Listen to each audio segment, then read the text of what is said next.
quel sogno cos'è?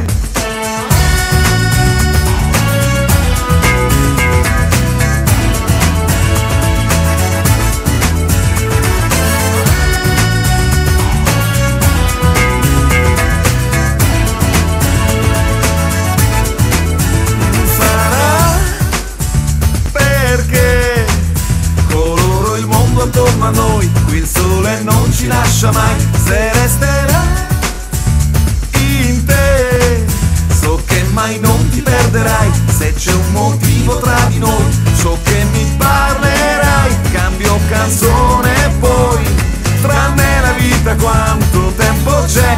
Voglio vivere a colori, colorare il mio destino.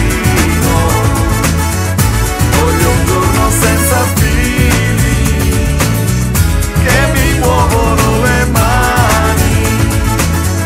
Voglio vivere a colori, colorare il mio destino e rubare un sogno e poi, lo sai, quel sogno cos'è? Allora, arriviamo da questa parte, parliamo con il nostro ospite di oggi che è un siciliano di successo e che devo dirvi adesso ci racconterà una storia molto bella. Tutto parte da una pasticceria, ma fra non molto vi spiego perché. Ma arriva, o meglio, fa la tappa di mezzo, dalla quale poi partono tante cose bellissime, con questo libro che è proprio scritto dal nostro protagonista, la mamma dei carabinieri. Lui è Alessio Puleo. Lo salutiamo con un applauso.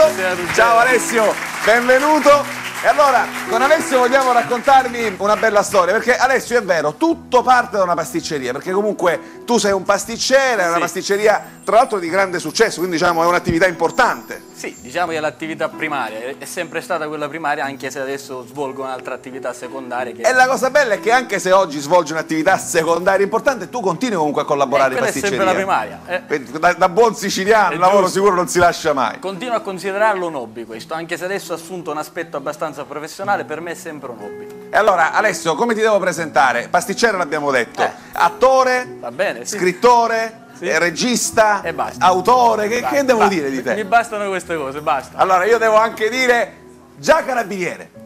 Sì. Perché la storia proprio muove i passi dal fatto che Alessio un bel giorno della sua vita decide di arruolarsi nell'Arma dei Carabinieri, per i quali noi facciamo un grande applauso, perché non è mai troppa la gratitudine che diamo a questi eroi del quotidiano, troppo spesso forse derisi da barzellette stupide. Bene, tu decidi di diventare carabiniere, entri a contatto con una realtà molto dura, che è la realtà della città di Palermo del periodo Falcone-Borsellino. Sì. Fai parte della scorta, del gruppo che fa scorta sotto casa del giudice Borsellino, sì. E conosci una persona straordinaria che si chiama Mimma Lupo e che è proprio la mamma dei carabinieri che tu citi in questo libro. Sì, praticamente al primo giorno di servizio sono stato messo in servizio davanti a casa del giudice Paolo Borsellino per vigilare sui familiari, e al primo giorno mi vedo presentare una donnina strana che andava in giro sempre col cappello dell'arma in testa e tutti i gradi cuciti sulla giacca, per cui inizialmente l'avevo presa un po' per matta. Però poi, a forza di stare lì 6 ore al giorno in compagnia di questa donna, perché lei stava sempre con noi carabinieri, dalla mattina alla sera, ho capito che questa donna comunque non era matta e che nascondeva qualcosa alle spalle. Cioè lei si comportava come una vera e propria mamma, ci comprava cose da mangiare, cose da bere, dispensava consigli, rimproveri, cercava di sostenere tutti quei giovani carabinieri che, lontani dagli affetti familiari, avevano trovato in lei l'affetto di una vera e propria mamma. E quindi proprio per questo noi l'avevamo ribattezzata col nome di Mamma dei Carabinieri. Io però ho cercato di capire cos'era che la spingeva ad avere questo forte amore per l'Arma dei Carabinieri, e così giorno dopo giorno, avendo conquistato la fiducia di questa donna comincia a raccontarmi una sua storia. Una storia che partiva tutta nella Palermo degli anni 30. Lei aveva soltanto 17 anni e si era fidanzata con un brigadiere dei Carabinieri. 2 anni di felice fidanzamento, e quando i due stavano quasi per sposarsi, succede una cosa tristissima. Un mafioso si innamora di questa donna e decide che deve essere sua a qualsiasi costo. Quindi come prenderla, soprattutto dopo aver scoperto che era stata data ormai a un carabiniere? L'unico modo era quello di rapirla.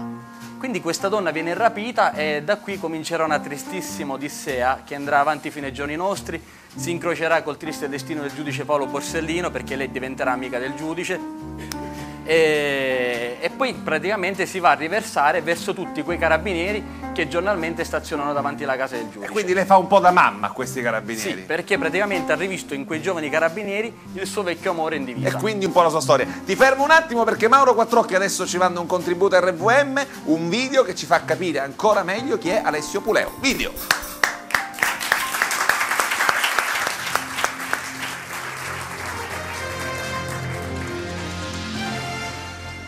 Il libro di questa sera è una storia che viene da lontano, che abbiamo seguito fin dall'inizio, perché è una di quelle vicende di un libro che nasce localmente e poi si impone con la sua forza fino a raggiungere un grande editore e una diffusione nazionale. Si intitola La mamma dei carabinieri, lo ha scritto un ex carabiniere ausiliario, Alessio Puleo, che è stato in servizio davanti alla casa del giudice Borsellino e lì ha conosciuto mamma Mimma. Allora, Mimma, 90 anni, una mamma con tanti figli, tutti carabinieri.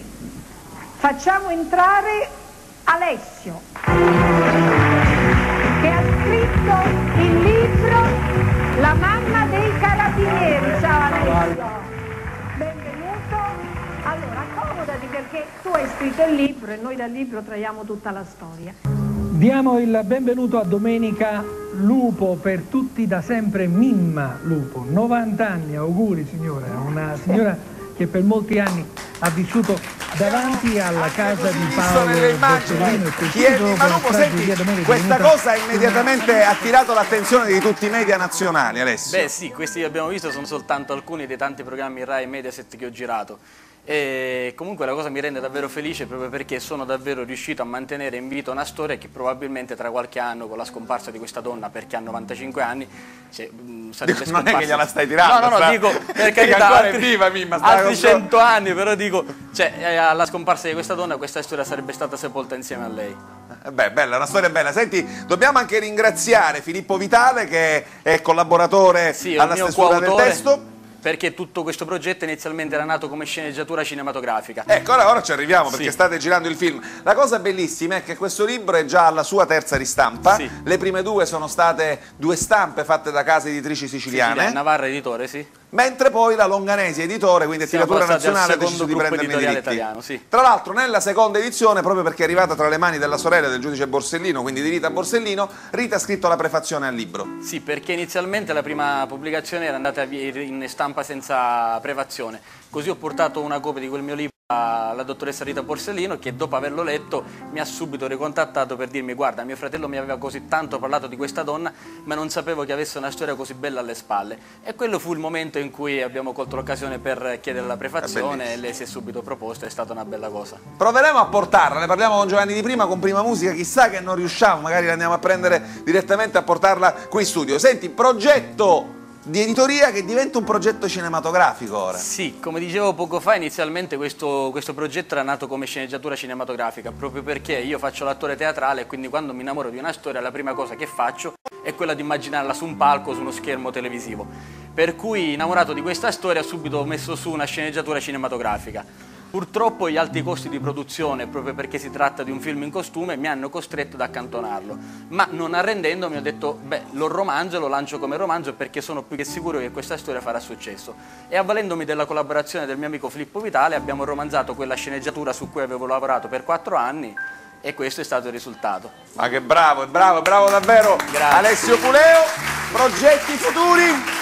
Sì, sto lavorando a un nuovo romanzo che uscirà verso aprile-maggio del 2012, romanzo edito da De Agostini, il cui titolo è Il mio cuore ti appartiene, ed è una storia giovanile di genere comico-sentimentale che tratta anche il delicato tema dei trapianti di organi. Difatti, con molta probabilità, il progetto sarà patrocinato dall'Aido e gode anche della prefazione di uno scrittore di libri giovanili di successo che sarebbe Federico Moccia. Evviva, è bello. Allora ci verrai poi a raccontare con anche piacere quest'altra avventura. Arriva il Mago Peppe, perché tu sai che noi nella nostra astronave non ci facciamo mancare nulla. Mago Peppe, guarda che buonasera. Buonasera. Ho visto il film del libro, bellissimo. Il film ancora dobbiamo fare. E poi vedrò il film perché sai io com'è. Ecco, okay. Allora guardi, siccome so che il nostro ospite è anche un attore, io oggi volevo fare un gioco cinematografico. Un gioco cinematografico. Allora guardi qua, noi abbiamo 2 mazzetti di carte. Allora io qua ho dei nomi, dei cognomi, Sinatra. Ad esempio, se io dico Sinatra, lei qua giri, cosa dovrebbe avere? Frank. Faccia vedere Frank, il nome di Frank. Perfetto. Mettiamolo qua sul tavolo. Continuiamo, io qua c'ho Monroe, lei ci avrà? Marilyn. Perfetto, non li deve sbirciare prima, metta qua. Io qua c'ho il mitico Presley. Si dice Presley? Presley. Lei ci Posso avrà? alzare? Lei ci avrà? Elvis. Elvis.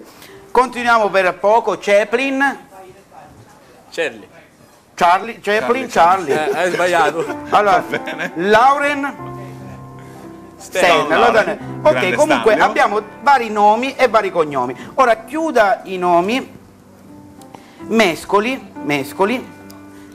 faccia una bella perfetto così. Mescolata.